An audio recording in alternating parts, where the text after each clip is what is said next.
1. The Girl with the Dragon Tattoo. The day my lawsuit against my former newspaper was settled, I drove out to the Lodge, the nudie bar on State Route 14. This was in 2009. For the last 6 years, I had worked as a reporter. Not the sort of reporter you see in movies. I wasn't a beat reporter for some important daily paper. I wrote for the alt weeklies, those free papers you find in bars and record stores and comic shops. There were two in Northeast Ohio, the Free Times and Cleveland Scene, before they merged in 2008. When I started out, a feature story paid $2,500. When I was fired 6 years later, the same story paid $300. Desperate times for a gonzo journalist. The Lodge is tucked into the woods off State Route 14 in Edinburgh, a sleepy little hamlet south of Kent. Edinburgh is 24.5 square miles of farmland, slanted fields of corn and soy, hog wallows, and mink farms. There's one traffic light in the school district. I fell in love with my wife out there when we played suspects in a high school production of Rehearsal for Murder. If you wanted to go on a date, there was the Dairy Queen. Otherwise, you had to drive 20 minutes into Ravenna. The Lodge didn't open until I was in college, and when it did, it divided the town into sinners and saviors. And there was a public vote. In the end, the owner got the zoning variance he needed, and the girls set up shop in the old honky-tonk across from the trailer yard. My best friend got drunk there one night and drove himself into the side of a house on his way home. I hadn't been there in a while. For a titty bar, the Lodge was kind of a nice place. A big cabin with soft leather couches, the head of a 10-point buck mounted over the fireplace. Against the back wall was a single pole in front of a black velvet curtain. I walked to the bar and ordered a Miller Lite in a bottle.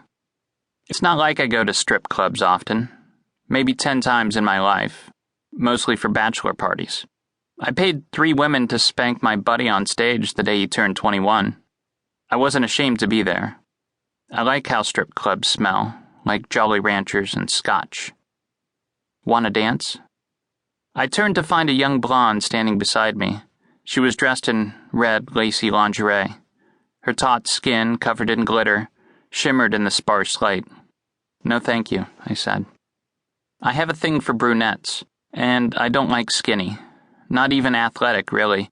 I don't usually even buy a lap dance. This happened a couple more times, that casual proposition.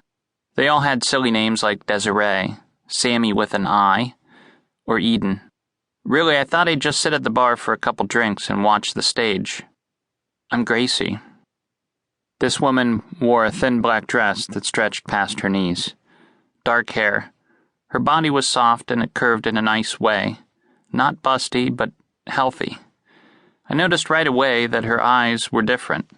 She wasn't hustling, not like the other women. Or if she was better at it. I bought her a drink, vodka and grapefruit if I remember right, and we talked for a bit. She was from West Virginia, liked to read. At the time, I was working my way through Stieg Larsson's The Girl with the Dragon Tattoo. This was before Larsson's thriller became a publishing phenomenon. Nobody I knew had read it yet. The only reason I even had a copy was my wife bought it for my birthday. Of course, when I browsed the jacket, I was immediately drawn to the similarities between my current predicament and the story. It begins, after all, with a journalist losing his job over a political exposé. Gracie walked me to the champagne room and sat me down on a leather couch. It was a private nook with a door that she could close. A bouncer brought me another beer and left us alone. When the next song started, she danced for me. The dress came off. She wore a pair of black panties underneath. She climbed onto my lap and pressed her breasts against my face. Do you want to see my tattoo? Sure, I said. She stood and, gyrating to the music, turned around. The bottom half of her back was covered by a beautiful, inky black dragon. Do you like it? I am no longer surprised by the weird coincidences that occur in my life. After writing about crime for some years, I came to believe that there was a kind of blueprint to the universe, a certain order to the shape of things. Fearful symmetry, I've called it. Not necessarily intelligent design, more like a natural framework or something. I knew a cop once who'd investigated the case of a murdered girl.